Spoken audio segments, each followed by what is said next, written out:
M news కి స్వాగతం. మండపేట రైతు బజార్ వద్ద వేంచేసి ఉన్న శ్రీ విజయదుర్గ అమ్మవారికి శుక్రవారం కావడంతో ఆలయ కమిటీ సభ్యుల ఆధ్వర్యంలో ఆలయ అర్చకులు పిచ్చుక మధు, పిచ్చుక రాజు అమ్మవారికి ప్రత్యేక పూజలు నిర్వహించారు. అనంతరం ఆలయం వద్ద ఆలయ సేవకులు బండారు కామరాజు తమ ఆలయ కమిటీ సేవకులతో కలిసి దాతల సహకారంతో 400 మందికి అన్నదానం నిర్వహించారు.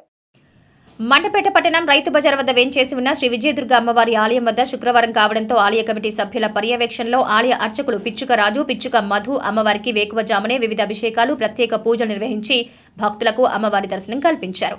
అనంతరం మహిళలచే కుంకుమ పూజలు నిర్వహించారు. భక్తులు అధిక సంఖ్యలో తరలివచ్చి అమ్మవారిని దర్శించుకుని పూజలు చేసి తమ మొక్కులు తీర్చుకున్నారు. ఆలయం వద్ద ఆలయ కమిటీ సభ్యులు బండారు కామరాజు సమక్షంలో ఆలయ సేవకులతో కలిసి దాతల సహకారంతో 400 మందికి భారీ అన్న సమారాధన నిర్వహించారు. శ్రీగురుభ్యో నమః. శ్రీమాత్రే నమః. సర్వమంగళమాంగళ్యే శివే సర్వార్థసాధికే శరణ్యే త్రయంబకే దేవి నారాయణి నమోస్తుతే. మండపేట రైతు బజార్ వద్ద వేయించేసినటువంటి శ్రీ విజయదుర్గ అమ్మవారి ఆలయంలో ఈరోజు శుక్రవారం కావడంతో తెల్లవారుజామున అమ్మవారికి వేద మంత్రములతో, మంగళ వాయిద్యములతో పంచామృత అభిషేకము, అలాగే అమ్మవారికి ప్రత్యేక అలంకరణ జరుగుతున్నది. ప్రతి ఒక్క భక్తులు కూడా అమ్మవారి ఆలయానికి ఇచ్చేసి అమ్మవారి యొక్క దర్శన భాగ్యం చేసుకుంటున్నారు.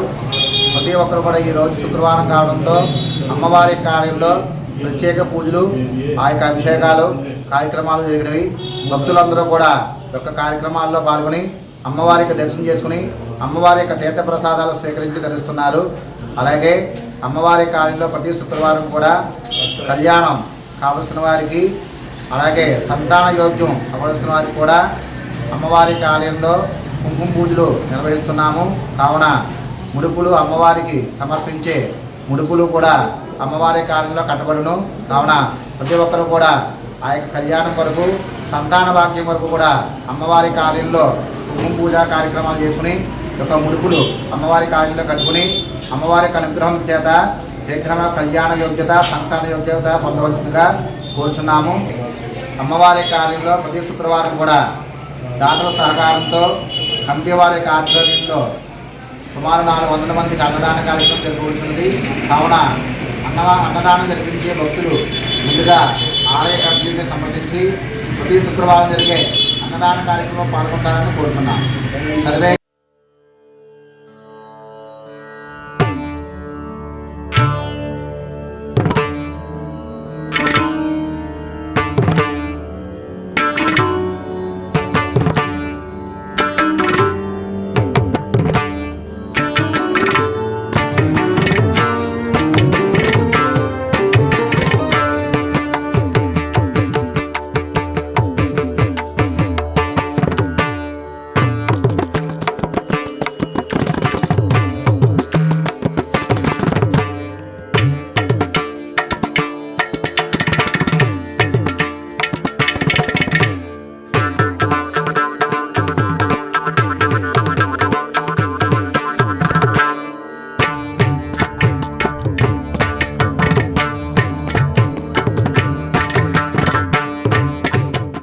మరిన్ని తాజా వార్తా విశేషాల కోసం ఎం న్యూస్ ని సబ్స్క్రైబ్ చేయండి. మీ మిత్రులకు షేర్ చేయండి.